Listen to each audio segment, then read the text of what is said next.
I've been back to working on the shop now for the past week and a half, 2 weeks or so, so I figured it was time I got caught up with another video. As you can see here, I've arranged is not quite the right word, restacked my tools along this wall, so it's not really functional, but what I have here, this pile on the floor here, is my treehouse tools, because I do still have the treehouse build going on, so this is the stuff I'm actively using on the treehouse. It's kind of an advantage too, because I can reach these racks, which I'm always constantly pulling things out of these racks, and when I had stuff stacked in front of the racks, it was just a real big pain in the ass. I've got my table saw being used as a workspace and counter right now. Those are the two cordless sets, my Milwaukee 12 volt, and the box behind that is my DeWalt 12 volt, and then I have a Makita one there too, but that's the chargers and batteries and all the tools for those two sets. So as I need tools, I can reach them without having to move everything. They're typically stored in that last drawer of this cabinet here, but with all the crap here, I can't reach it very easily, so I just have them laying there. I did actually build the shelf a little tangential to the renovation in the shop. It's a quickly fashioned little shelf that has chargers and stuff on it, so I don't have to find counter space to reach the chargers. As we come through here, I squeezed my joiner in differently. I used to have it parallel to the wall, and now I've got it perpendicular to the wall, and it seems to fit better, I think, because the bed fits over those wall-mounted boxes back there and fits underneath this cabinet, and that handle only blocks the one here that I keep my headphones in, so I'm liking having it this way. Next time I have to move it out of the way over here, I think that's how I'll store it. You can't quite see it, but in that cove back there, I've got my clamps that would normally be hanging on the wall in a bucket under there. I've got my planer. The bed just fits underneath these cabinets, so that's pushed back as far as it'll go. I have my now functioning bandsaw, which I need to clean up this top. Could use some rust removal. But the bandsaw works now, so I've got it here exposed. I can always pull it out and use it if I need to. I'm quite pleased to have tuned that thing up. And it only took me an evening following a Michael Fortune video on the Fine Woodworking site. Here I've got my chop saw, which I can pull in and out very easily. Back there I've got a bucket of more clamps, and behind that is the first clamp bucket I talked about. This thing here is my clamp rack, which is just kind of in the way right now. And I have kind of access to this workbench back here. Here's a garbage pail that I've moved around as it's in the way. And these are electrical boxes, which I'm finally starting to install as I sheathe the wall. So the shop renovation that I've gotten to over the past week or so is I finished this spray foam. Here you can see this one window is the last little bit that I need to cut back flush. But the spray foam is now done all the way to this corner. And I haven't yet addressed this wall, mostly because all my insulation is here. So the plan will be that I'll take this wall over to the corner, and then I'll work on the corner. So for this main wall, that's the east-facing wall, the spray foam is all done. I've also pulled out all the screws that held in the second layer, and I filled the screw holes with spray foam because I'm being really anal and trying to avoid any thermal bridging I can. This first piece of OSB sheathing had been installed for months now.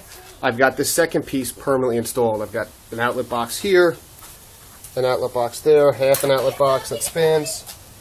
There's an outlet box, and I've got it trimmed around the window. It's not perfect, but I think I'll round that over with a sander probably as I get to it. As we get here, I've got the next piece, and though it's hanging on the wall, it's not 100% done. I marked and cut the hole for this door. This door has been hanging on the wall forever by itself, and that's the door I've got my electrical box panel behind. And this was the most critical of the cutouts, so I got that done. To hang it and move it around, I've just temporarily screwed this little handle on. It makes moving these sheet goods by myself much easier. And I've just got 3 screws holding it in. So I've got this box marked out. I've got some chalk lines that are going to show me where my fasteners go when I do permanently screw it on. And here, where there's this notch out of the wall, this is the recess that my chop saw is going into.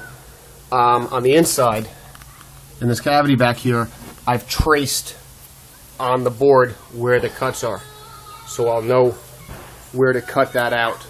So the next step I need to do is take it off the wall. I can cut out the box down there and this piece that I've already measured. And I think there's one more box there. There's a handful of other cutouts I need to make. There's a cutout up there for the wires, a cutout down here for the wires. So it's probably only about a halfway, a third of the way cut.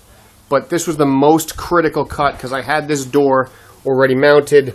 I wanted the door to still work. I didn't have to tweak the door. And as you can see, it lands right, I don't know if you even can see, it lands right on the mark. It's just a hair off. The top, there's a little bit of a gap. And over here on the hinge side, there's a little bit of a gap. But you know what? I'm not going to get crazy about that. It's just a shop wall. Everything fits. I'll be able to screw it in. I'm quite pleased with it. So that's where we stand now. And hopefully by the end of the day, I'll have this piece properly and permanently installed, not just temporarily tacked out there. And then I will be about halfway done with the wall. Now we have that third panel permanently trimmed and installed. Well, not permanently installed. I still have to throw a bunch of screws in it.